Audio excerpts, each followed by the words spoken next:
Bom dia. Todos já prepararam aí o cafezinho?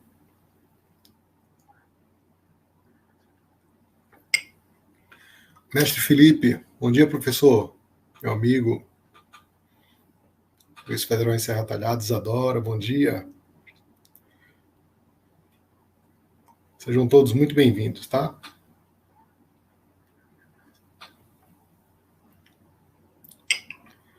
Vamos lá, Isadora. Muito bem. Marcelo.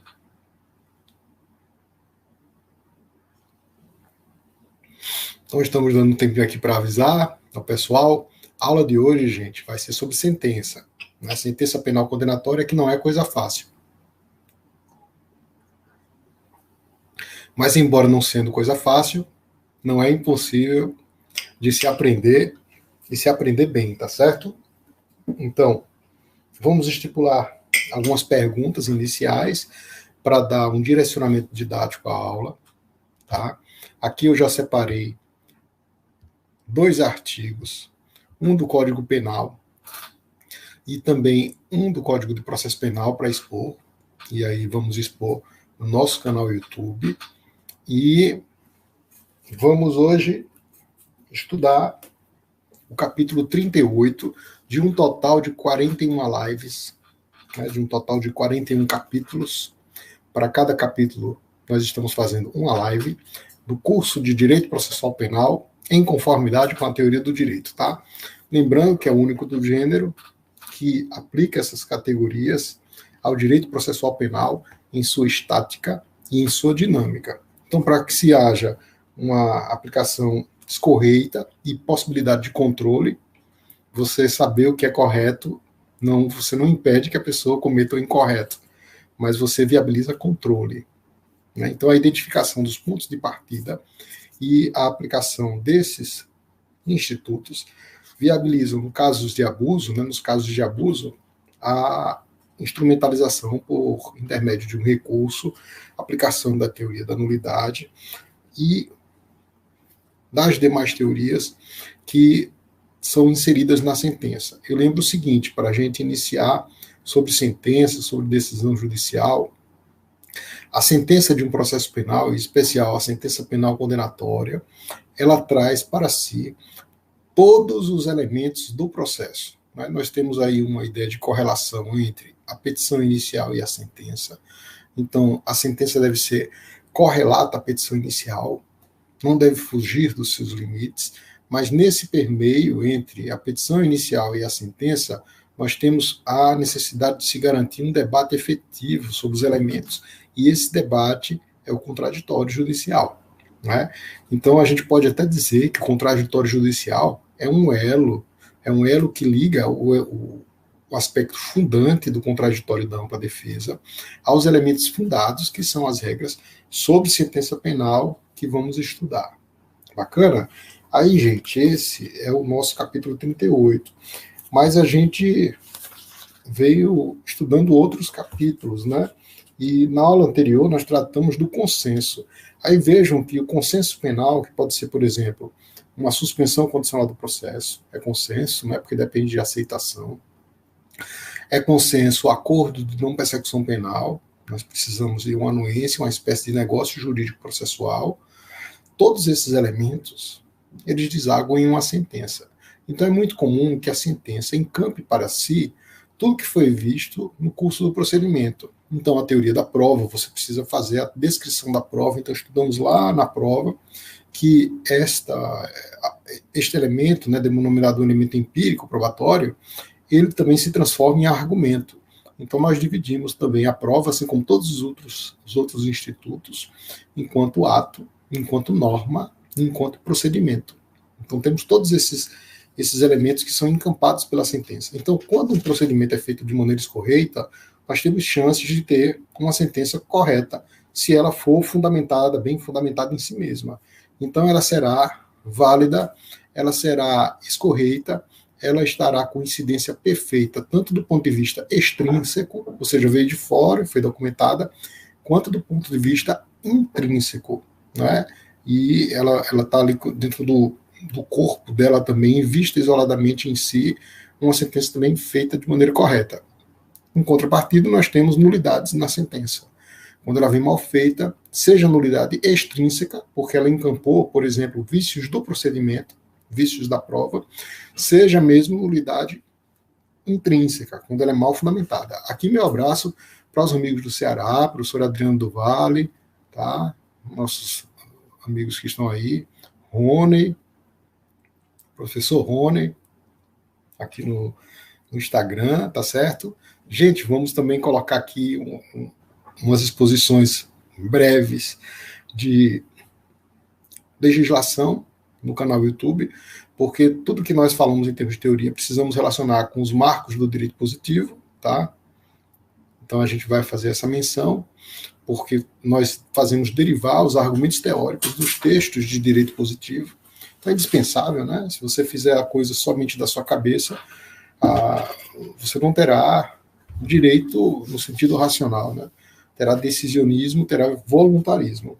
Então, gente, vindo para o nosso capítulo, nós estruturamos aqui algumas perguntas iniciais. Então, anotem aí para a gente dar esse direcionamento, né? Como se fossem assim a problematização de nossas aulas, com a explicação das hipóteses, e logo em seguida, as hipóteses, a fundamentação, que é a explicação de passo a passo para você chegar lá e responder as perguntas, tá? Michel, um abraço, tá? Vamos lá. Então, vejam, o que é dogmática jurídica e qual a sua importância, né?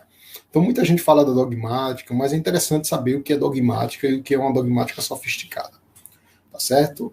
E essa dogmática jurídica, ela fica só no enfeite ou ela é importante para você entender o direito processual penal, aplicar e, sobretudo, controlar os abusos, né? Essa é a questão. Carol, abraço, Carol. Então, vamos lá. Mailton. Tá aí bem, né, cara? Muito bom. Grande Tom, um abraço, viu? Então vamos lá. Outra coisa, qual a definição de decisão judicial? O que é uma decisão judicial? Né? Qual a importância de você saber dividir a decisão judicial e, por exemplo, explicar uma decisão que homologa acordo de colaboração premiada? Tá? Essa é outra pergunta. Ainda, uma questão importante. Pouca gente domina a decisão de pronúncia, tá? Dos livros sobre pronúncia, eu já recomendo aqui o livro do professor Paulo Tiago Fernandes Dias, a meu ver, é o mais completo sobre o assunto. Mas sobre a pronúncia, qual a sua natureza? E qual a importância de você entender a natureza da decisão de pronúncia? Tá certo? Como se fundamentar uma decisão de pronúncia? Bacana? Ainda, gente. Quando uma decisão se considera não fundamentada, aonde está isso no nosso direito positivo? Tá? Por último, qual a diferença entre a mutatio libelli e a emendatio libelli? Né? Assunto central e que tem a ver também com a correlação que nós já falamos. Lembrando que estamos aqui expondo, né, o nosso livro está todo ele organizado em 6 partes, dentro de 2 eixos, um estático e outro dinâmico, e a última parte, estamos estudando agora, estamos nos encaminhando para as últimas lives, é a parte que diz respeito à introdução, à análise do direito processual penal, quando nós estudamos todos os institutos, fazendo incidir os seus aspectos teóricos, tá? Então, gente, olha, vamos adiante com o nosso conteúdo, né? Lembrando que está tudo organizado no nosso canal YouTube. Para quem chegou agora, estamos começando, preparem aí o café e nós vamos conversar sobre sentença penal, tá? A rigor, nós temos várias sentenças, tá certo? Temos várias sentenças.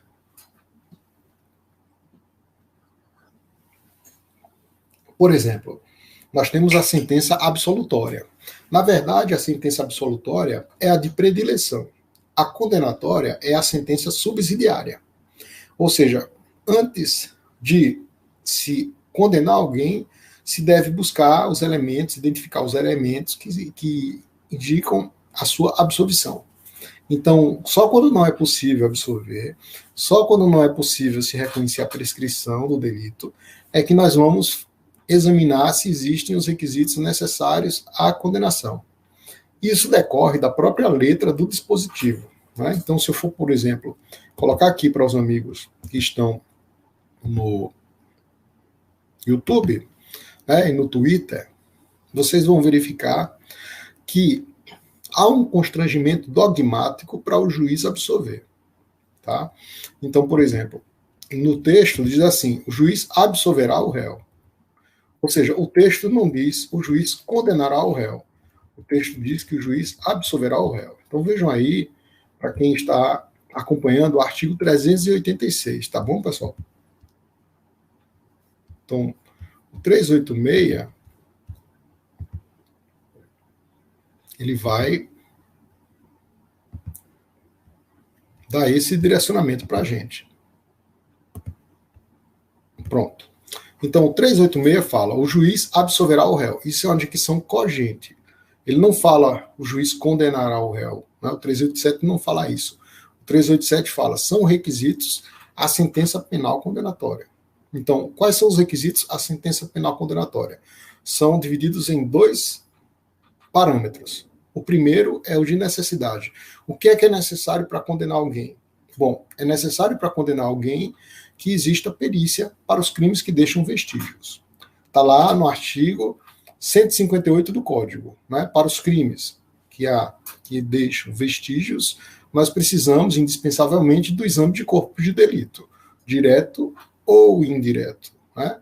Então ali são requisitos necessários. Mas os requisitos necessários já justificam de per si a condenação? Não.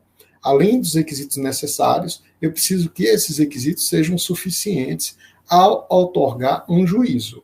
E esse juízo é um juízo que é chamado juízo de certeza no nosso ordenamento jurídico. Então, o juízo de certeza, ele é um nexo, né? Juízo é nexo. Nexo entre o esquema estrutural, por exemplo, teoria da prova, teoria do crime, teoria da nulidade, teoria da decisão judicial, né? Eu preciso de um fato típico, antijurídico e culpável, então eu tenho elementos, né? Tenho indicativos que precisam ser acomodados aos fatos empíricos. Então o juízo é esse nexo. Se formando o nexo entre o esquema e os elementos empíricos, eu poderei proferir sentença condenatória, desde que isso se subsuma à ideia de suficiência. Há de ser suficiente, não é necessidade de suficiência, né? Então vejam aí, pessoal, para quem está acompanhando aqui a tela, eu coloquei artigo 386, o juiz absolverá o réu, mencionando a causa na parte dispositiva, assim que reconheça. Você absolve quando? Resumo, por negativa de autoria, né? Absoluta e negativa de autoria, quando a pessoa não concorreu para o fato, ou por inexistência do próprio fato, né? Então o fato não existiu. Temos ali então a hipótese autêntica de absolvição, tá? Além disso, quando há excludentes, e aí esses excludentes podem ser de ilicitude ou exculpantes, excludentes de culpabilidade. Tenho daí 2 hipóteses, né? Além disso, para as hipóteses, para os casos de insuficiência probatória. E a insuficiência probatória pode ser em relação a cada um desses elementos que eu acabei de mencionar. Então, se tiver insuficiência probatória, dúvida, né, sobre o problema de uma excludente de ilicitude ou de excludente de culpabilidade, a solução é a absolvição, né, porque há dúvida. Então, a dúvida sempre deve militar em favor do imputado. Então, temos aqui como dever do juiz, uma imposição, um constrangimento dogmático ao juiz, dado pelo aspecto relato do enunciado normativo do texto do Código de Processo Penal, de que ele deve absolver toda vez que tiver dúvida, tá? Quem não preparou o cafezinho, prepara aí. Manda um aviãozinho pros amigos, viu, gente? Convido, olha, tá acontecendo a live lá com o Rosmar, tá certo? Manda o coraçãozinho aqui, os acenos, eu tô vendo aqui, tá? Mariana, Cecília, Luciano, Santana, rapaz. Viu? E aí, pessoal, essa é a primeira ideia. Aí vejam, eu vou colocar aqui um pouco para baixo, já para o artigo 387, para a gente fazer o comparativo com a dicção do 387 com o 386. O 386, então, é cogente. O 387 é a cogência paz reduzida. Por quê? Porque ele não manda condenar. Não tem um dispositivo do código que diz o juiz condenará o réu. Não é assim. A condenação, então, é sempre excepcional. Ou pelo menos deve ser excepcional. Aí alguém pode me perguntar, geralmente a gente vê juiz que condena de maneira mais fácil do que outros e tal. Bom, de acordo com o texto enunciado, né, a gente tem alguns impeditivos para você condenar. Né, são obstáculos que precisam ser transpostos. Se transpuserem todos os obstáculos, eu tenho então a validade, né, uma prolação de uma sentença penal condenatória escorreita. Mas se ao invés eu uso uma ideia de presunção de culpa, né, aí é diferente, tá? Aqui, Rony, Rony está preparando a tapioca aí no Ceará, Rony? Maravilha, viu? Ralando queijo da tapioca, muito bem. Olha, gente, quem tiver dúvida pode fazer anotação aí nos comentários, tá? Vou estar respondendo tudo isso aí. Cafezinho pode preparar, a Rony está com a tapioca, eu estou aqui com o meu, tá certo? Então aqui já preparei aqui uma caneca bacana que eu ganhei ontem, né? Para a gente suavizar aí nossa aula. Vamos lá, né? Mirela, Aleixo, vamos lá. Então vejam, pessoal, aqui no 387 nós temos o juiz ao proferir sentença condenatória. Então é como se fossem bases para você decidir, né? Então a sentença condenatória precisa observar esses parâmetros. Aí eu tenho alguns constrangimentos, ou seja, sempre limites para a sentença condenatória e não fomentos à sentença condenatória, tá? Bruno, Francisco, valeu, gente. Olha, então para você proferir sentença condenatória você tem que fundamentar, e essa fundamentação é um princípio público, né? É uma fundamentação que está derivada desde o artigo 93, inciso 9, e aqui eu já vou começar a responder uma das questões, tá, gente? Você tem vários deveres de fundamentação, inclusive hoje temos previsão para decisões que são consideradas não fundamentadas no texto do Código. Então, quando eu vou aqui para o artigo 387, eu tenho parâmetros da fundamentação, que decorrem da Constituição, artigo 93, inciso 9, que todos os atos do Poder Judiciário serão públicos e fundamentadas suas decisões. E a fundamentação, pensamos, não deve ser uma fundamentação nem sequer deficiente, não pode haver carência. E hoje isso está bem claro no artigo 564, inciso 5, que capitula expressamente a nulidade quando houver decisão carente de fundamentação. Então, aqui no artigo 387, nós temos, olha, o dever do juiz de mencionar circunstâncias agravantes, atenuantes, de indicar as causas especiais de diminuição de pena, que a gente verifica aí a decorrência desse dever a partir do inciso 2, que diz mencionará as circunstâncias apuradas e tudo mais que deve ser levado em conta para a aplicação da pena, está lá no texto, né? E aplicará as penas de acordo com essas conclusões. Então, observem que o 387, ele não tem aquele dever, né, de proferir sentença condenatória, ou seja, não há uma regra com um verbo cogente que diga deverá proferir sentença condenatória. Lógico que isso vai acontecer, desde que observados os elementos ali previstos no texto do Código, Código de Processo Penal, Lei Especial, Código Penal, etc. Mas o dever cogente com uma semântica mais forte é o do artigo 386, o que indica que a sentença condenatória é supletiva. Bacana? E aí, vamos adiante, né, com a seguinte indagação, com a seguinte pergunta. Ora, pessoal, qual a natureza da decisão de pronúncia, né? Então a gente falou aqui de um pouco da sentença condenatória e já vamos aqui para a decisão de pronúncia. Qual a natureza dela? Olha, na doutrina processual penal já é tradicional um termo que diz assim: a decisão de pronúncia é uma decisão interlocutória mista, não terminativa. É um termo um tanto confuso, mas a gente procura explicar. Decisão, e aqui eu vou para o conceito de decisão, conceito de sentença, é toda aquela que resolve um litígio, que resolve um conflito, né? Ou seja, é por meio da decisão que o judiciário resolve os seus conflitos. Mas vindo para o processo, né, primeiramente para o processo civil, lá se dizia assim, antes da mudança do texto, dizia, olha, a decisão que põe fim ao processo. É um tanto difícil de você dizer que está pondo fim ao processo, porque o nome processo é um nome ambíguo. E aí a gente costumava dizer, olha, põe termo ao processo. Hoje ficou mais claro que sentença, né? Sentença. E aí sentença eu tenho como algo do juiz de primeiro grau, acórdão, como aquele deliberado por um tribunal, se chama acórdão, né? E aí sentença por juízos de primeiro grau nós chamamos de sentença, ainda que essas sentenças sejam colegiadas, como é o caso das sentenças proferidas por órgãos colegiados de primeiro grau, mas são sentenças. Então, sentença, vou resumir tudo como sentença, como aquela decisão, né, que resolve porção do litígio, tá? Então, a sentença resolve uma porção do litígio com ou sem resolução do mérito. Eu tenho lá nos artigos do CPC, o indicativo de que sentença é qualquer decisão que resolve as questões relacionadas ao exame do mérito, resolução do mérito, ou questões relacionadas a aspectos processuais, ou seja, que resolvem o processo sem exame do mérito.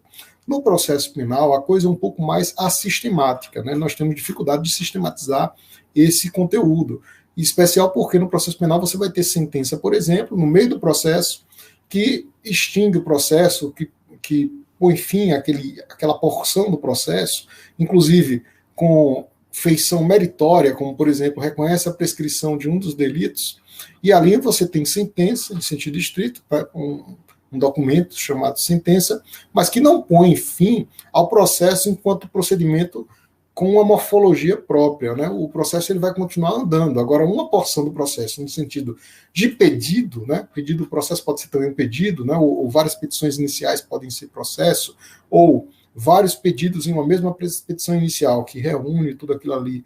Nós podemos dizer que existe um cúmulo processual, no sentido de cúmulo de pedidos, então pode haver uma resolução sobre uma porção menor, né, da demanda. E essa porção menor é chamada também de sentença. Então, observem que o conceito de sentença é um tanto amplo, a definição de sentença.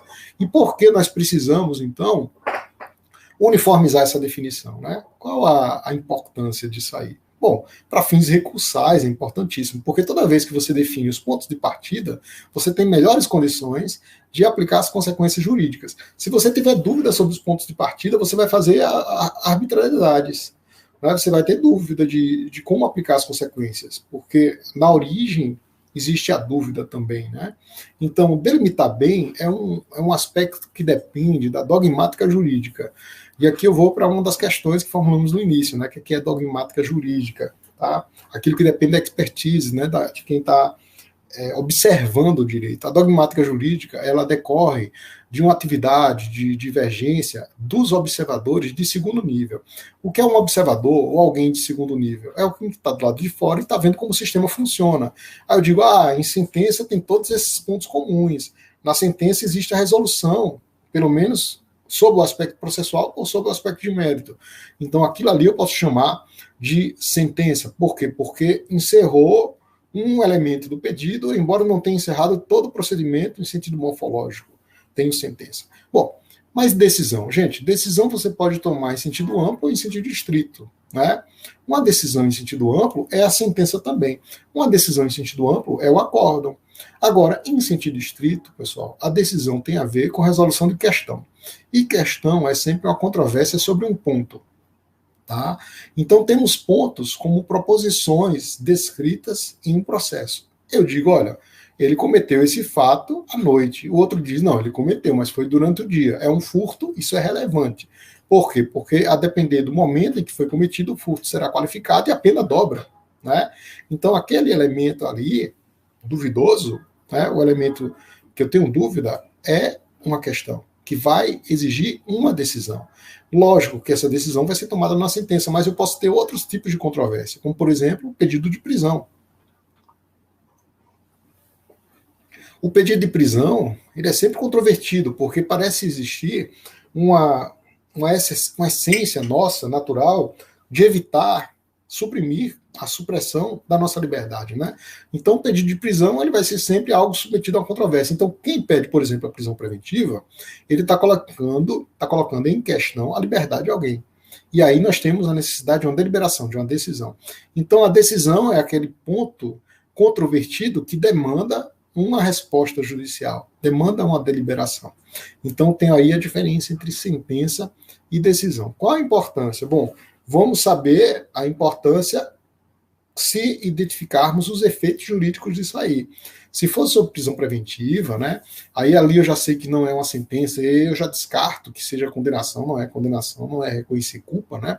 O decreto de preventiva desafia um habeas corpus, né?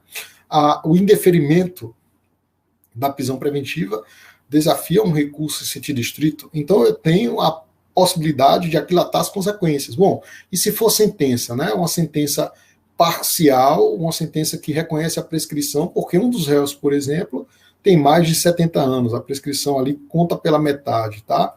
Então, nesse caso, eu vou ter o indicativo de que o recurso, se estiver no âmbito, por exemplo, do juízo comum, será um recurso em sentido estrito. Por quê? Porque não chegou a absolver, declarou a extinção da punibilidade.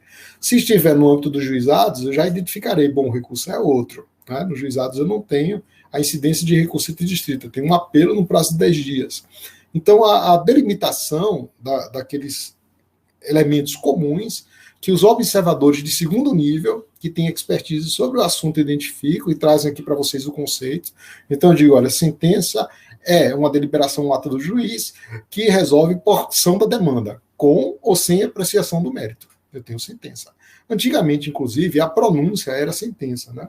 O legislador quis harmonizar a pronúncia. Né? A ideia é de harmonia. E de que maneira harmonizar? De forma parecida assim com o processo civil, né? Que coloca aquelas decisões que estão ali no meio como se fossem decisões interlocutórias que não são classificadas jamais como sentença. Então, se quis dar uma roupagem similar ao que acontece no processo civil. E essa forma acabou que não foi bem harmônica, porque se o nosso sistema já é um sistema que a sistematicidade parece estar muito presente, né, no Código de Processo Penal, então, quando você tenta sistematizar, parece que a coisa piora, né? Porque já começou errado. Aqui vai nosso abraço para todos que chegaram, tá? Estamos na live de número 38, viu, gente? São 41, então lá no YouTube você já cataloga tudo que a gente fez, tá? Da live número 1 até a live de hoje. Então você tem lá uma das playlists, é uma playlist sobre curso de Direito Processual Penal, curso completo. Então vocês vão estudando. Quem for acompanhar lendo o livro, a potência é bem maior, né? Porque você vai estudar o livro e vai, por capítulo, assistir cada uma das nossas aulas. Também no livro tem uma videoaula prévia para você dar uma introduzida em cada um dos capítulos, tá? Então aqui meu abraço para Maiana, para Sasha, para Lucas, Ronaldo, Mariana, todos que chegaram depois, tá bom, gente? Então vejam, a pronúncia, então, foi catalogada agora como decisão judicial. Acaba que no texto, né, do nosso Código de Processo Penal, nós temos lá algumas menções de sentença de pronúncia, porque o legislador altera aqui e não altera ali, né? Então, por exemplo, se eu for lá para o Código de Processo Penal, vou projetar aqui para o pessoal acompanhar o artigo correlato, né? É o artigo 413. Né? No 413, gente, você tem o início, né? A parte inicial, para entender o que é uma pronúncia. É interessante, eu já trabalhei com promotor de justiça, né? As dúvidas que você tem sobre a pronúncia. Boa parte da forma como eu fui entendendo a pronúncia dependeu da minha atuação como promotor de justiça, recorrendo, sabendo o que se poderia fazer em uma pronúncia, o que não se poderia, qual a sua natureza jurídica, né?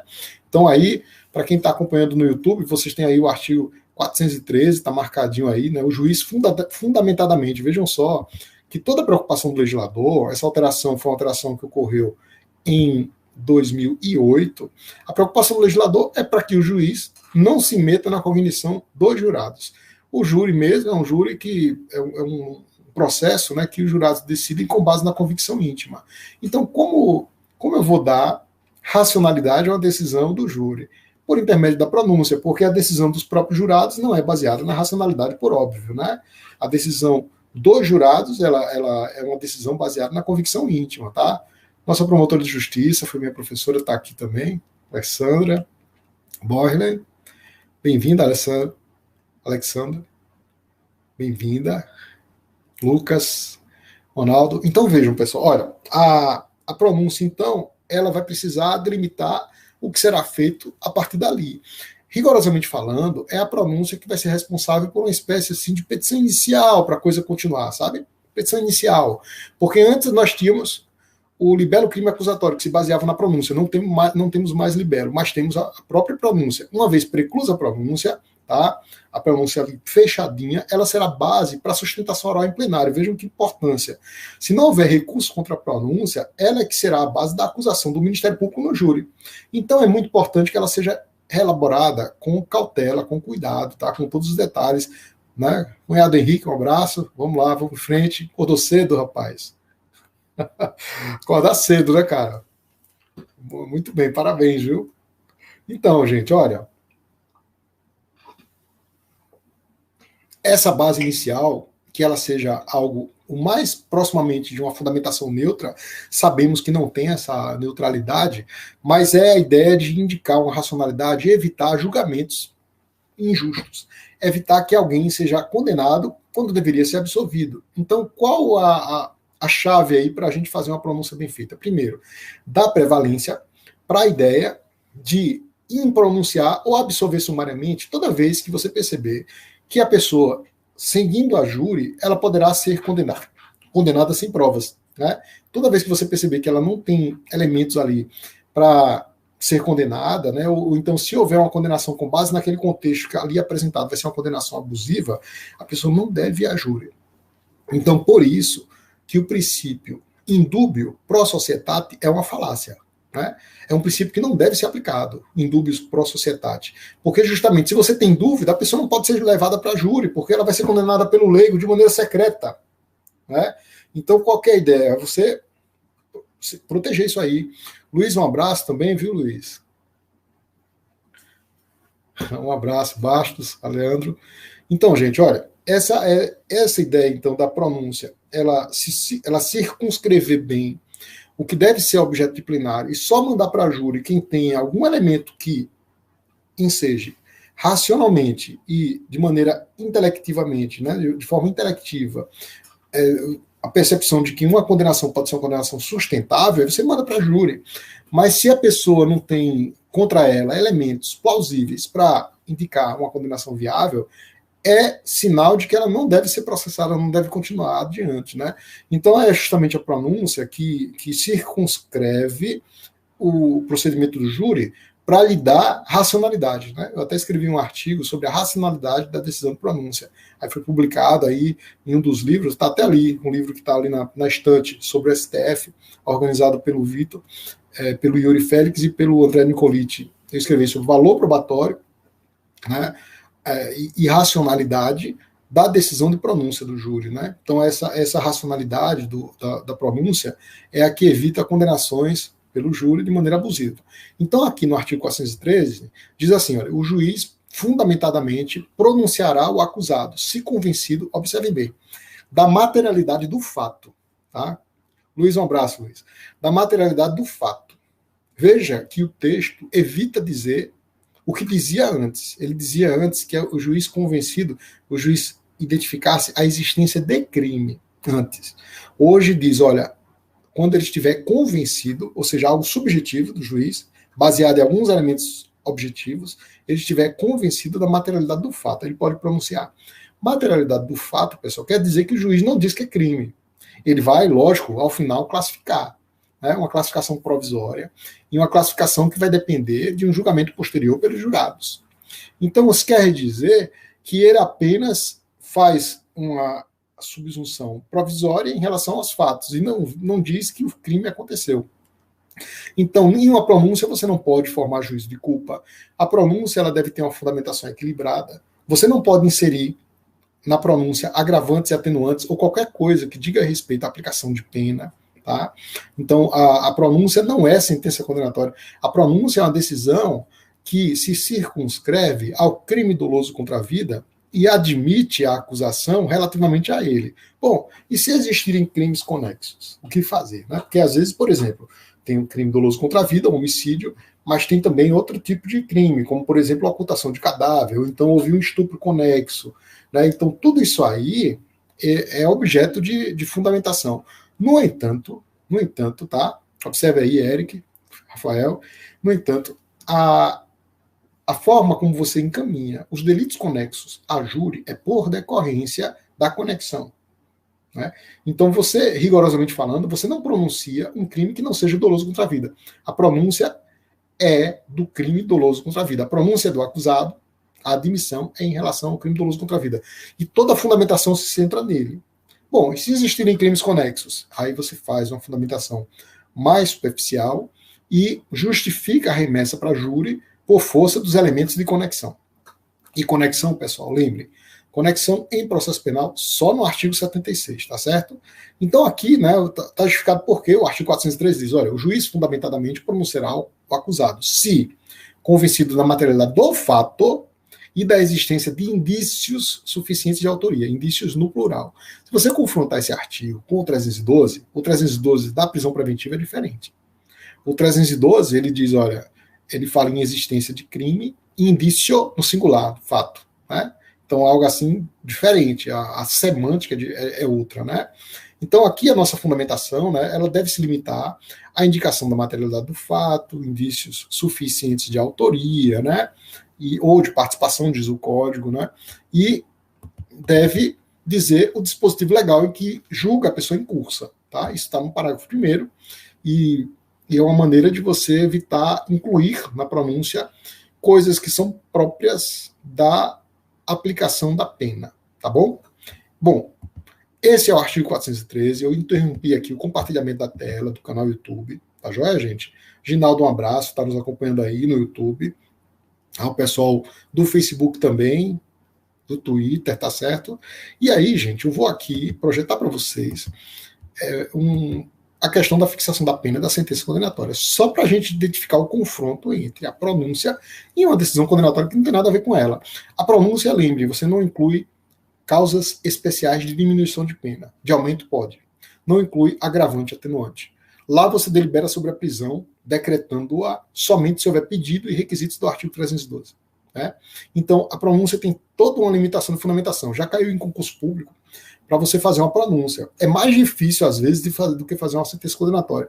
A gente imagina que a sentença condenatória penal é o ato mais complexo do juiz, e de fato, né, para você fundamentar, fazer a dosimetria, né, passar pelo critério trifásico, fazer o controle de constitucionalidade do artigo 59, que eu vou projetar agora, tá? Então, tudo isso aí, se você demonstra, você tem um upgrade na tua prova de sentença, né? Porque vê que a pessoa está segura sobre o que está fazendo. Mas a pronúncia, porque é justamente você não fundamentar de maneira exauriente, fundamentar com a linguagem equilibrada, é às vezes mais difícil, né? Muitos juízes colocam ali na sentença de pronúncia alguns argumentos que são considerados como fundamentação eloquente. E uma fundamentação eloquente é aquela fundamentação que excede, que você toma partido ou em favor da acusação ou em favor do acusado. E não pode, né? Qual que é a ideia? Que a pronúncia seja uma decisão limpa, né? Para que o jurado não se influencie e já ache, foi Rosmar que pronunciou o réu, e ele disse aqui que o réu é culpado, então a gente tem que condenar. Não se quer isso. Não se quer que a pronúncia tenha função para ser utilizada posteriormente como argumento de autoridade ou como um elemento que indique que há um favoritismo em relação à acusação ou à defesa, tá? Moisés, obrigado, Moisés, Jorge, Diogo. Então, gente, vamos lá, olha só. Vou aqui fazer, então, a projeção do Código Penal agora, viu? Código Penal, né, nosso Código Penal. Esse artigo, gente, ele é um artigo assim que dá todas as dicas de que o nosso sistema é um sistema ainda arraigado na escola positivista de criminologia, né? Então, o que é isso? Na escola positivista de criminologia são aquela matriz italiana da criminologia fundada em autores como Lombroso, Ferri e Garofalo, né? Então, quando o direito oficial, o nosso direito penal, ele está mais próximo em julgar a pessoa pelo que ela é do que pelo que ela fez, aí isso é parecido, né? Tem similaridade, analogia com a escola positivista de criminologia. Então vejam aí, né, para quem está acompanhando, a aplicação da pena é um artigo que não diz respeito à pronúncia, é um artigo que diz respeito à sentença penal condenatória. Tá? E na sentença penal condenatória, eu preciso primeiro fazer um relato. Né? Artigo 381 tem lá, 381 a gente especifica, né, como se deve fazer. Ali você consegue relacionar os incisos do artigo 381 ao relatório, fundamentação e conclusão. O relatório, então, ele pode até ser dispensado, a lei do juizado dispensa, mas ele não pode faltar em termos de narrativa pressuposta para a aplicação das regras. Tá? Vamário, um abraço, Vamário. Né? Cristo, bacana, viu? Então, esse relato ele precisa existir. Se não existir no capo, no início, né, logo no início do relatório, da própria sentença, ele tem que ser permeado na fundamentação. E nos juizados é assim, né, nos juizados criminais. Está dispensado o relatório, mas na verdade não está dispensado de você dizer por que vai aplicar a regra, então você precisa relatar. Algumas sentenças tornam o relatório assim difuso, não são modelos para você usar. Né? Uma sentença que deixa a coisa toda ali dispersa não é um modelo. No entanto, você não pode dizer que o relatório faltou. porque ele acabou relatando ali de maneira difusa, né? Tem uma regularidade, mas não chega a ser uma nulidade absoluta ou inexistência jurídica porque o juiz relatou. Agora, quando o juiz não relata absolutamente nada, eu tenho sim uma inexistência jurídica, né? Ou uma nulidade absoluta grave, depende. Tá? A inexistência jurídica geralmente é associada à falta de parte dispositiva da sentença. Quando diz lá sentença, mas a sentença nem absolve, nem condena, nem extingue a punibilidade, então eu tenho uma inexistência jurídica. Existe o ato, mas ele não tem condão, não tem a força de operar efeitos, tá certo? Felipe, Jordan, obrigado aí pela presença de sempre. Cristiane, vamos lá, tá? Bacana, bacana, obrigado, viu? Acompanhe as outras aulas, tá, pessoal? Para dar a força aí de entendimento dessa matéria e do nosso ponto de vista de abordagem, tá joia? Lembrem do café, eu tô aqui com o meu, já está terminando, né? Eu agradeço aí o presente que recebi da Mariana, essa xícara, para tomar o meu cafezinho aqui com vocês, tá certo? Então, gente, a nossa sentença penal condenatória, ela precisa do relatório com um atestado de que o juiz leu a decisão, né? Isso é importante. Depois precisa da fundamentação. A fundamentação, às vezes, eu vejo aí algumas sentenças só baseadas em fundamentos jurídicos ou só baseadas em fundamentos de fato. As duas são incorretas, né? A ideia de uma sentença é que ela descreva, né, as premissas necessárias à aplicação de cada uma das normas envolvidas. A gente diz, olha, a sentença é uma norma individual e concreta, né? A sentença, você pode também explicar a sentença como norma, ato e procedimento. Norma, quando você pensa, eu digo é uma, mas são várias, né? Ato, quando eu escrevo a sentença, quando eu descrevo aquilo que eu pensei. Tá? Além disso, a sentença pode ser procedimento, porque, por exemplo, eu aplico na sentença o procedimento trifásico. Fixação da pena base, né? Aplico agravantes e atenuantes e, por último, causas especiais de aumento e diminuição de pena. Lembrando que a tentativa fica por último, né? Tentativa é o último que você vai aplicar como uma causa especial de diminuição de pena fixada na parte geral do Código Penal. Então, aqui, voltando para a sentença em termos de fundamentação, na fundamentação é a hora de você falar tudo o que eu disse sobre prova e teoria da prova. Então, na hora de julgar, você não pode simplesmente descrever o que foi feito. Você tem que avaliar a prova. E avaliar a prova é você colocar a prova dentro da moldura dogmática de prova. Então, falando da dogmática como algo de entendimento de pontos comuns, né, fixação de pontos comuns, em relação àqueles observadores de segunda ordem, aquele cientista que está ali examinando o que há de comum em termos de estrutura para estabelecer conceitos e aplicar as consequências de forma mais certeira, né? Essa dogmática ela vai ser usada também no corpo da sentença, senão a dogmática não serve para nada. A ideia da dogmática, então, é que ela sirva de parâmetro para você descrever a prova e avaliá-la, né? Então, se tiver prova que não estiver de acordo com o conceito de prova em sentido estrito, ou que tiver violado, por exemplo, o procedimento probatório, as etapas probatórias, inclusive a cadeia de custódia, é porque você tem que alijar, né? Você tem que evitar. Você tem que dizer, olha, isso aqui não vale. Ou então você não fundamenta a condenação com base nela, tá?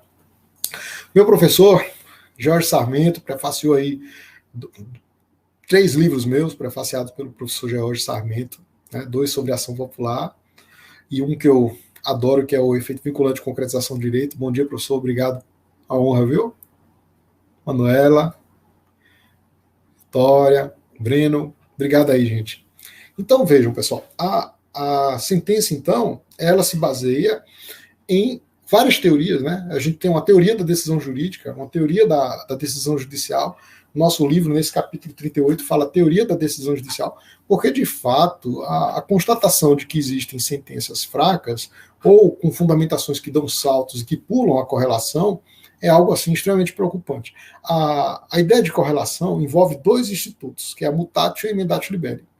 A mutatio libelli é a simples alteração da capitulação que foi dada pelo Ministério Público. Aí você aplica, muda o artigo de lei, ou então diz, olha, aqui a pessoa está sendo acusada de estelionato, de falso documental, vamos puni-la apenas pelo estelionato, aplicando os entendimentos sumular das nossas cortes superiores. Então, vamos punir só pelo estelionato, está absolvido o falso. Não é? Então, esses princípios que a gente toma do direito penal são os princípios da consunção, especialidade e subsidiariedade, são úteis, que resolvem conflitos aparentes de normas, tá? Conflitos aparentes de normas penais. Bacana? Isso é emendatio libelli. É uma das providências iniciais de uma sentença para você evitar a dispersão de fundamentação, para que a tua fundamentação seja fundamentação dimensionada, né? Uma fundamentação que chegue a bom termo, tá? Meu abraço aí para Amanda, aqui no Facebook para Ezequias, Ginaldo aqui no Facebook, Ezequias no YouTube, viu? Então, a sentença ela vai precisar desse dimensionamento para fins de emendatio libelli, artigo 383. A mutatio é diferente. A mutatio tem mais a ver ainda com a correlação, né, com a ideia de petição inicial e sentença, cuja base de nexo é o contraditório e ampla defesa. Tá? Então, entre a correlação e a sentença, o princípio da correlação, né, ele tem como base, como ponto de emanação de seu conteúdo, a garantia do contraditório e da ampla defesa. Então, a mutatio libelli, gente, é quando é necessária uma petição inicial nova, aplicada às ações penais públicas, tá? Ou às ações penais que deveriam ser iniciadas por petição inicial do Ministério Público, né? Como eu me refiro à ação penal privada subsidiária da pública. Ou seja, essa mutatio libelli do artigo 384 não se aplicam às ações penais privadas, exclusiva e personalíssima, não se aplicam. Se aplicam para as disposições do 384 são aplicáveis à ação penal pública, condicionada ou incondicionada, ou à ação penal privada subsidiária da pública, quando o Ministério Público retoma para si a legitimidade. Tá certo? Então, é quando, por exemplo, um fato que deveria ser descrito na petição inicial não foi, e a gente consegue perceber um elemento novo no curso da instrução. Então, por exemplo, foi descrito um furto simples. No correr da instrução, se percebeu que existia mais de uma pessoa participando, que o furto era qualificado, ou então que houve rompimento de obstáculo. Então, eu preciso colocar aquele elemento em um aditamento, que é a petição inicial, para que o réu possa se defender. Isso é mutatio libelli. A mutatio libelli, então, impede que você sentencie de imediato. Primeiro tem que haver um procedimento. Né? Um procedimento contraditório. Então, a nossa sentença ela é desenvolvida em várias etapas em termos de fundamentação. Aí eu venho aqui para o artigo 59, que eu estou projetando para os nossos amigos do YouTube, do Twitter e do Facebook. Pessoal, esse artigo é um problema, pessoal, porque o artigo 59 ele traz vários elementos que são difíceis de você avaliar na hora de julgar alguém, né? Elementos assim super abstratos. Então, assim, eu tenho elementos que são importantes, que você deve avaliar para a fixação da pena base. Então, por exemplo, culpabilidade é um conceito jurídico, culpabilidade é um conceito normativo. Então, você tem condições de avaliar culpabilidade. Né? A culpabilidade diz respeito ao juízo que o réu faz sobre o fato que ele praticou. Né? Então, a ideia de culpabilidade é uma reprovabilidade, mas não é uma reprovabilidade social. É a reprovabilidade que o réu faz sobre a conduta que praticou, considerando aquilo que ele pensou enquanto norma. Então, toda vez que ele não adere ao pensamento da norma, é porque ou ele não quis se determinar, né? Ou ele, mesmo sabendo que não deveria fazer, o fez. Né? Então, toda vez que ele tem autonomia para se determinar e tem capacidade de entender o que está fazendo. Né? Então, culpabilidade é você saber o que está fazendo. Em poucas palavras seria isso. Né? É o juízo de reprovabilidade sobre o ato praticado feito pelo próprio réu. Então, a culpabilidade é um elemento que eu uso lá e devo dizer se deve ser algo que aproxima a pena base do seu máximo ou aproxima a pena base do seu mínimo. Toda vez que eu não tiver elementos para avaliar isso, é porque a pena base deve ser no mínimo. A gente tem pessoas que sugerem, não, vamos começar no ponto médio, não, vamos começar no máximo. Não são providências que você deve usar. Por quê? Porque não tem lei escrita que autorize você começar em um patamar superior ao mínimo. Agora, a partir do momento em que essas circunstâncias elas são relacionadas umas com as outras e vão formando um juízo negativo sobre a conduta praticada, aí você pode ir exasperando para a fixação da pena base no máximo. Né? Então aqui se fala do antecedente, né? Antecedente criminal, tem algumas coisas assim interessantes, porque antecedente e lá na reincidência, quando trata das agravantes, é como se eles fossem classes que não são iguais, mas são classes que se sobrepõem, né? Para você, às vezes, você dizer que a pessoa é reincidente, lógico que ela vai ter maus antecedentes. Então você não pode dosar duas vezes. Então, um dos postulados básicos para você aplicar a pena é que ela não incorra em bis in idem, ne bis in idem, né? Não pode haver aplicação dupla sobre o mesmo fato. Aqui eu cito sempre o livro de Kate Saboia, que é um livro tá até aqui, né? Dentre esses que eu coloquei aqui, tal dela, de Kate Saboia, ela trata ne bis in idem, é um livro clássico, um dos únicos que tratam só sobre isso, né? E que trata do nebis in idem sob várias perspectivas, né? Então, não pode haver duplo julgamento sobre o mesmo fato, examinar a mesma circunstância para gravar. Então, ou será antecedentes, ou será reincidência. E com um detalhe, em termos críticos, né, para citar o professor Milton Bueno de Carvalho, em termos críticos, tanto a reincidência como os antecedentes são questionáveis. Né? Por quê? Porque são elementos que demonstram a inexatidão da promessa do Estado de recuperar o preso. O preso não se recupera, né? Por exemplo, não se recupera, não conseguiu se recuperar ou se inserir socialmente, apesar do Estado ter prometido fazer isso, porque prendeu. Então o Estado prende com o objetivo de ressocializar a pessoa não se ressocializa. E aí a pessoa vai e comete outro crime. Aí o Estado diz, não, agora eu vou te punir de maneira mais grave. Então pune pelo fato que você fez agora e pelo fato anterior, né? Então, assim, uma espécie de dupla punição pela condição da pessoa de não ter se ressocializado e que, na verdade, deveria ser uma culpa dividida, né? Ou seja, o Estado também é responsável pela pessoa não ter se ressocializado, tá? Então, é uma ideia de utilizar, na hora de aplicar a pena, a ideia de co-culpabilidade, né? Que todos seriam culpados pela não ressocialização da pessoa, e que, ao invés de antecedentes, reincidência, eles não deveriam ser usados como métodos de exasperação da pena base ou da pena intermédia, né, da agravante quando for a reincidência. Não deveriam ser usados dessa maneira, mas sim para reduzir a pena, segundo a doutrina mais crítica. Né? Temos duas perspectivas, né? A doutrina que trata da dogmática, que é tradicional, e a doutrina crítica, que traz uma interpretação alternativa que não foge ao texto de lei, ela decorre dele também, mas dá um outro sentido, tá? Um abraço para Luciano, nosso personal, amigo, Digão, Paulo, tá? Sérgio Bruno, rapaz. Obrigado. Então, gente, essa é a ideia, né, de interpretar esses elementos. Então, as circunstâncias judiciais do artigo 59, você pode vincular essas circunstâncias a elementos de direito penal do autor, que seria aquilo autoritário, e vinculado à matriz italiana, e elementos do direito penal do fato, né? E quando é direito penal do fato, diz respeito a algo mais adequado para se aplicar a pena. Tá? E aqui temos motivos, circunstâncias do crime, consequências, são coisas que dizem respeito ao fato. O grande cuidado é você não julgar duas vezes essas circunstâncias, caso aconteça de serem também, por exemplo, uma qualificadora. Então acontece muito isso na hora de dosar a pena de um crime de homicídio. Né? O crime de homicídio traz circunstâncias que qualificam o crime e que, no Código Penal, são agravantes.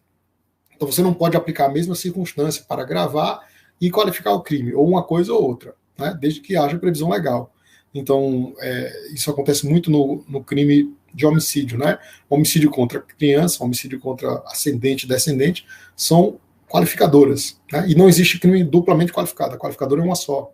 Você tem que escolher e aplicar uma só. E as agravantes você aplica se não for qualificadora.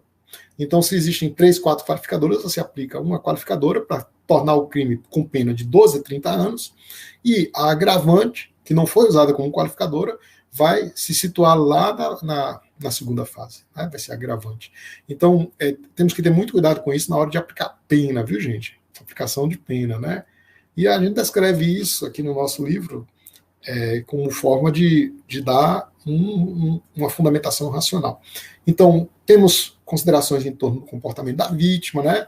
Que não pode ser uma interpretação que atribua culpa à vítima em relação a alguns crimes que o comportamento é imoral, né? Então, os crimes contra a moral e bons costumes, os crimes contra a dignidade sexual, nós temos que ter muito cuidado com isso. A vítima não deve ser considerada culpada pelo crime, né?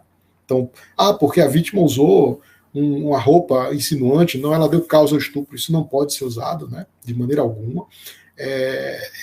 Ela pode ser usado para outros fins, o comportamento da vítima. Como às vezes não vai estar aí no artigo 59. Vai estar em uma cláusula de privilégio. O que a doutrina chama impropriamente de crime privilegiado. Então, por exemplo, no próprio homicídio, nós temos a possibilidade de aplicação de uma redução de pena, uma causa de diminuição de pena, toda vez que a vítima provocar injustamente, né, e isso causar uma forte emoção. Então isso pode ser usado lá como causa especial de diminuição de pena. Mas quando não tem previsão de caso especial de diminuição de pena, o comportamento da vítima deve ser considerado como, por exemplo, quando há uma provocação, né, para fins de você dosar a pena base. Tá? Então, quando não tem uma dessas circunstâncias judiciais, a pena base deve se aproximar do mínimo. Né? Quando for agravantes e atenuantes, eu tenho pena intermédia. E, por último, causas de aumento e diminuição de pena, pena final. Lembrando que o critério trifásico não deve se aplicar, a nosso ver, não deve se aplicar a pena de multa. A pena de multa é outro critério, né? São os dias multa, né? Então eu tenho outros critérios.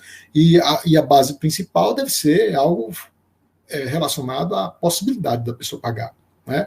Condições financeiras da pessoa pagar. Então não pode ser algo assim fora do comum, né? Aliás, se for lembrar do livro Direito e Razão, tem até ele aqui, do Ferraioli, né? Ele seria contra essa aplicação de sanções pecuniárias em direito penal. Como se penal não tivesse a ver com isso. Penal tem a ver com outras penas alternativas, outras penas restritivas de direito, como, por exemplo, prestação a serviço de comunidade. Mas a troca por uma moeda, né, por um elemento financeiro, seria uma troca indevida, tá? Tamires, obrigado, Tamires. Obrigado aí pela presença e pelas palavras, viu? Valeu. William, vamos lá. Então, pessoal, essa aqui é, em síntese, né, a fundamentação de uma sentença penal condenatória, tá? E começamos aí no artigo 59, aí vamos seguindo, tá? Para explicá-lo, né? Aí você, quando for fazer uma sentença, você tem que seguir o texto da lei. Seguir o texto da lei e lembrar de fazer o controle de constitucionalidade da lei, caso ela incorra, por exemplo, nesses elementos questionáveis que eu mencionei a partir de uma doutrina crítica, tá certo? Viu? Aí vamos voltar aqui para as nossas perguntas, para a gente começar a respondê-las, né? Algumas eu já mencionei aqui, né? Então, o que é dogmática jurídica e qual a sua importância? Então, temos a dogmática jurídica como identificação daqueles elementos comuns que são relacionados às divergências dos observadores de segunda ordem, né? Esses que têm expertise para identificar o que é comum e formar o seu conceito. Então, temos o conceito, por exemplo, de sentença, o conceito de decisão de pronúncia. Qual a importância disso aí? Bom, saber que uma pronúncia é uma decisão interlocutória mista, não terminativa, não tem importância se for só para enfeitar. Mas se eu disser para vocês, olha, ela não é definitiva, ela não tem mérito, porque é não terminativa no seguinte sentido, ela não termina o processo e ela é terminativa. Né? Então, o não terminativo tem um sentido peculiar, convencional. O não terminativo tem o sentido primeiro, de dizer que ela não é definitiva, que ela não tem mérito. E depois de dizer que ela não encerra aquela fase. Né? E ela é mista, porque ela tem vários conteúdos. Então é uma decisão interlocutória, porque se coloca em permeio ao processo. É uma decisão porque não é sentença, no sentido de encerrar, de fato, uma porção do delito. Ela é um elemento de fase. O júri, então, é um procedimento bifásico, escalonado, e que tem a pronúncia como um divisor de águas. Né? Então, a importância da dogmática jurídica é no contorno desses elementos para fins de aplicação do direito e de suas consequências, para que a gente reduza o espaço de arbítrio, de discricionariedade, o espaço de abuso, o arbítrio de poder, como eu vi uma vez em um TCC que um aluno escreveu, né, eu disse, olha, eu gostei tanto dessa expressão, arbítrio de poder, porque o poder, de fato, ele pode ser exercido de forma arbitrária, e foi o que a gente não conseguiu até hoje, foi segurar na mão de alguém e dizer, olha, não abuse. Geralmente o abuso acontece e você controla, né? Mas impedir que a pessoa abuse hoje ainda é algo assim difícil, né, de fazer um controle prévio sobre isso, tá? Aqui, Neto, valeu. Pena privativa de liberdade, no mínimo legal, a pena de multa deve ficar no mínimo também, correto? Isso depende, mas via de regra sim, viu Neto? Por quê? Porque os critérios para aplicação da pena de multa podem ser outros, né, considerando uma dimensão de dano também, sabe? Então, mas a regra é que a gente tenha uma equivalência. Mas veja que interessante, às vezes o crime prevê forma alternativa, ou pena de prisão, o juiz pode aplicar pena de reclusão, ou multa, então pode ser isso também. Então os critérios são diferentes, embora isso que você acabou de afirmar geralmente coincida, pode ser coincidente, você pode encontrar critérios diversos que justifique a aplicação da multa em parâmetros diferentes. Por quê? Porque primeiro você vai fixar o valor do dia multa, né, a partir daqueles daqueles elementos ali do texto. Depois a quantidade de multa. Então, por exemplo, se eu quiser colocar a quantidade de multa, né, quantidade de dias multas, no piso mínimo, pode ser que para você, réu, que tem um padrão financeiro maior, eu aplique um valor um pouco maior. O valor do dia multa, para depois multiplicar, né? Digamos que sejam 10 vezes o valor. Para você, eu fixo um salário mínimo, para o outro, eu fixo 2, ou de acordo com o que for considerado em termos de padrão financeiro. Então pode haver uma diferença, sabe, Neto? Pode haver.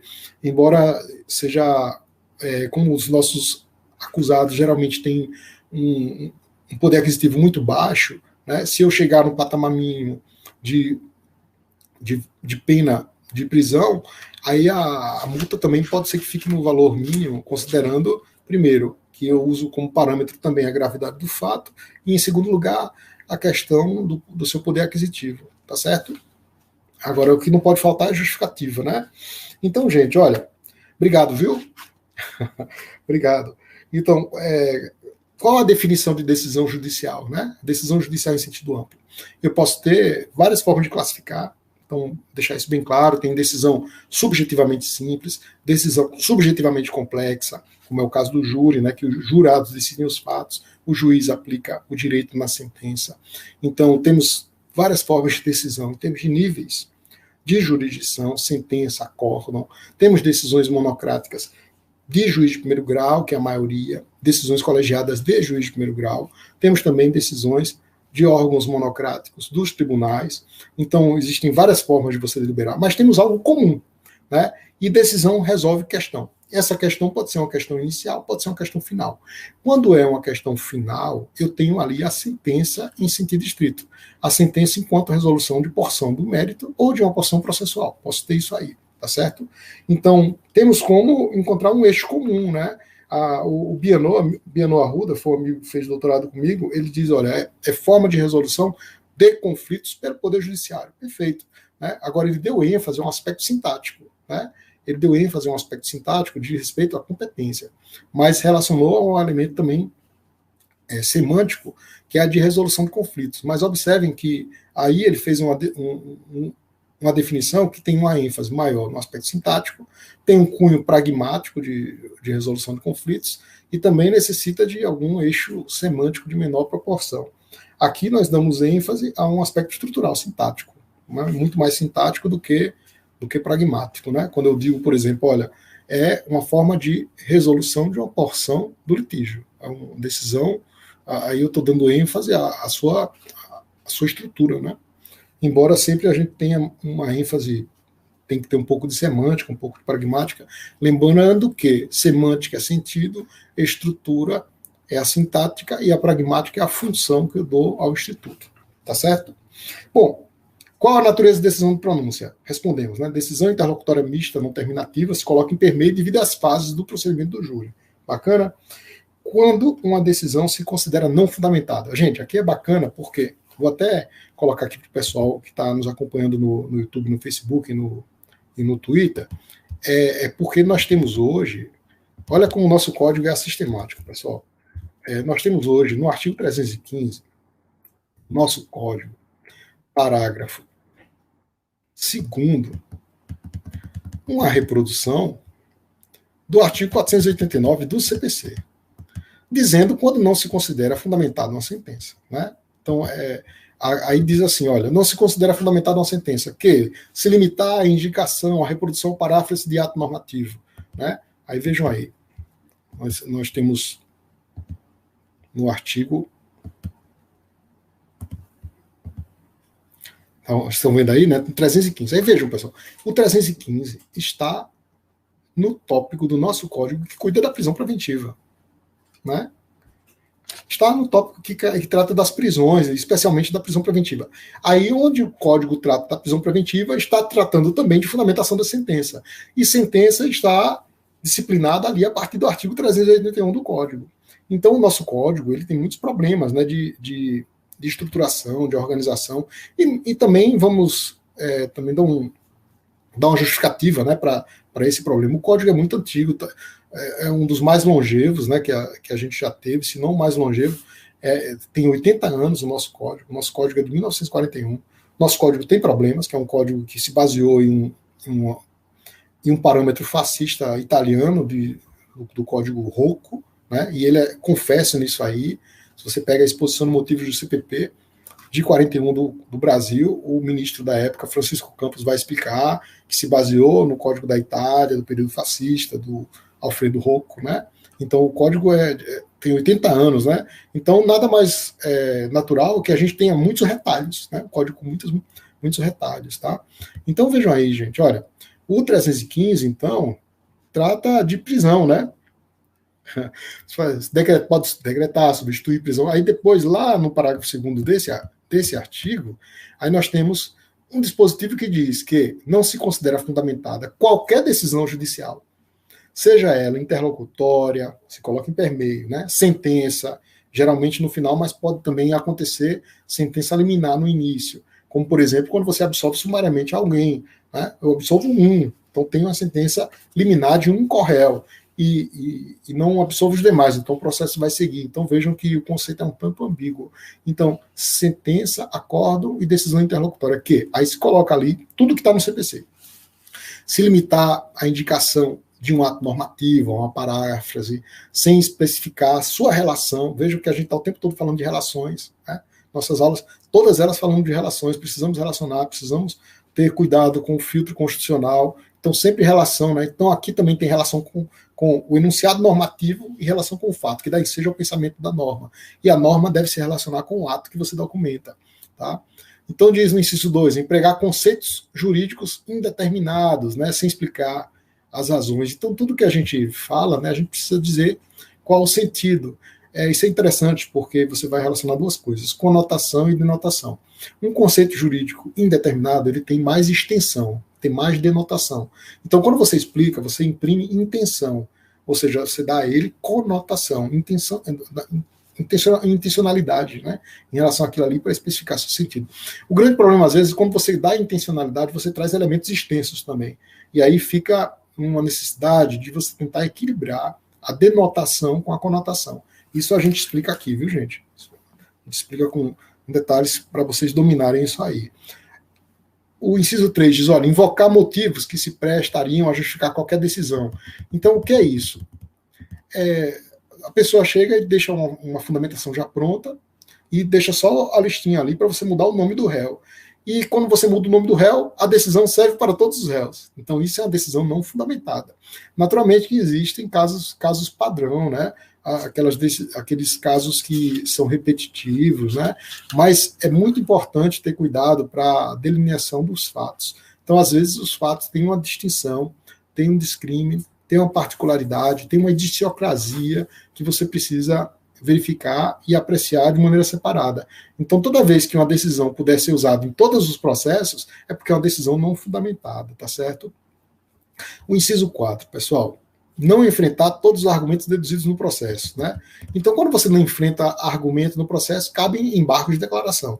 Então, por isso que nós também precisamos fazer essa percepção. Então, a decisão que não enfrenta tudo é uma decisão considerada não fundamentada, isto é uma decisão considerada com nulidade absoluta, porque descumpre um elemento essencial previsto no ordenamento jurídico, tá?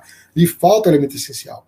E no inciso 5, gente, nós temos aqui a invocação do precedente, né? Muita gente, não, o precedente é isso, aí cita o julgado, mas não diz nada sobre o fato concreto, né? Então eu preciso ter, né, uma indicação do fato que eu estou referindo para aplicar o precedente, não pode ser algo solto, né? Tá certo? Não pode ser algo assim que não especifique de maneira adequada. Então, deve haver a indicação desses fundamentos que foram determinantes para demonstrar que o caso é idêntico, né? Ou que o caso se vale daquele mesmo fundamento, por exemplo, se for para decretar prisão preventiva, etc. Gente, aqui, isso se chama ratio decidendi. Ratio decidendi, né? Quando as razões de decidir são as mesmas. Aí, às vezes, o tribunal diz, olha, você pode usar a fundamentação per relatione, né, que é você usar os argumentos de uma decisão. Adota como razões de decidir o que já disse anteriormente sobre a prisão preventiva e mantém a prisão. Isso, segundo os tribunais, pode ser feito. A nosso ver, isso é um problema, porque acomoda a pessoa a fazer simples remissões, né, ou mesmo ao chamado Ctrl-V, Ctrl-C, né, Ctrl-C, Ctrl-V, e que são problemas para a gente porque você tem uma decisão só aparentemente fundamentada, tá certo? No inciso 6, aí aqui eu chamo a atenção para o apreço do legislador em relação aos institutos do direito processual americano, né, do direito americano, da common law, a nosso ver nem sempre adequado ao nosso sistema, mas que acabam que são inseridos assim aos poucos, né, e tornam o ordenamento jurídico brasileiro um dos mais complexos que você pode imaginar, porque mistura common law com civil law, traz elementos como, por exemplo, o nome precedente, sem observar o procedimento do precedente lá da common law. Isso é um problema para a gente, né, em termos de correção, de aplicação, de previsibilidade, de controle. Isso causa problemas, causa distorções, né, quando você traz elementos estrangeiros sem adequar ao contexto. Então, no inciso 6 do artigo 315, parágrafo 2º, diz assim: também se considera não fundamentada a decisão quando se deixar de seguir enunciado de súmula, de precedente, sem demonstrar a existência de distinção, distinguish, ou de superação do entendimento, overruling. Então, tem aqui duas coisas do direito americano também inseridas aí, né, que é a distinção e a superação, ou distinction e overruling, com o objetivo de dizer o seguinte: olha, se você não citar um precedente, você tem que pelo menos dizer por que não citou. Bom, eu creio que não seria necessário a gente buscar esses elementos, né, do direito americano, né, até porque quando você coloca elementos assim abertos no próprio texto do código, você causa outros problemas de denotação e de conotação que podem dificultar aí a aplicação do nosso direito. Gente, nós estamos chegando ao final, tá? Eu quero aqui agradecer imensamente aos que participaram da nossa live, tá? E aí também convidá-los para a live de número 39, né? Vamos estar agora caminhando aqui para o final do livro, tá? Então temos ainda 3 lives, 39, 40 e 41, né? São 41 lives, né? 41 aulas, 41 encontros, tá? E aqui de número 39 nós vamos cuidar dos recursos, tá? Tá bem bacana para entender a estrutura dos recursos, que é um mecanismo de controle, né? Então, sexta-feira nós vamos estar juntos cuidando dos recursos no processo penal, com ênfase nos recursos especialmente criminais e com ênfase na interpretação constitucional, tá? Para os amigos aqui do YouTube, um beijão. Para quem não se inscreveu ainda, gente, vai lá, se inscreve no nosso canal, tá? Assiste às aulas. Pega o livro, lê o livro e assiste às aulas para ver o que, é que vai acontecer, né? Vocês vão ter um domínio maior desse conteúdo, você vai conseguir relacionar com as outras matérias do direito, porque nós usamos um aspecto teórico que tem sido negado, a nosso ver, uma negativa indevida, né? Não se aplica, não temos teoria do direito, não temos teoria do processo. Gente, o aspecto teórico é um aspecto esquemático indispensável para você aplicar os elementos teóricos específicos, né? Então você sempre vai ter uma ideia assim de derivação a partir de um gênero para a espécie.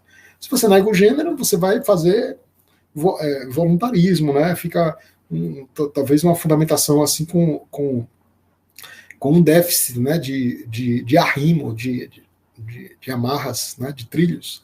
E justamente quando você percebe que existem elementos comuns, né, especialmente com base em observações de segunda ordem, você diz: olha, temos teoria. Pode ser que uma teoria não esteja ainda bem contornada, não esteja ainda firme, né, mas a gente pode sim teorizar e encontrar pontos comuns de dogmática que sirvam para demarcar os pontos de partida para a construção dos elementos de chegada. E toda vez que houver discrepância entre a partida e a chegada, é porque eu tenho possibilidade de controlar.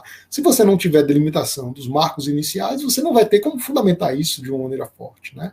E quando você fundamenta isso de maneira forte, demonstra, por exemplo, em teu recurso, né, que houve uma discrepância, você tem mais êxito, né? Também a pessoa que vai sentenciar, ela vai ter uma sentença com maior consistência, né, e com maior aceitabilidade, não só por parte de quem é o destinatário, mas por parte também do tribunal que vai apreciar o recurso. Também a acusação, se baseia em proposições firmes definidas, vai evitar fazer denúncias difusas, né, denúncias sem base probatória, né, ou denúncias ineptas. Vai ser uma denúncia mais firme também, mais forte, né, em termos de argumentação, tá certo?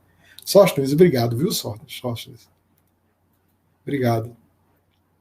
Manda brasa aí na prova oral da PF. Eu sei que tem vários amigos que estão fazendo, né? A prova física já aconteceu. Fazer a prova física, né? Treinar. Certo? E eu vou encerrando aqui no YouTube. Um beijão. Até sexta-feira, tá, pessoal? Vamos tratar então dos recursos na sexta-feira, anotem aí. Eu já vou fazer os agendamentos das últimas lives a partir de hoje à noite. Né? Um abraço.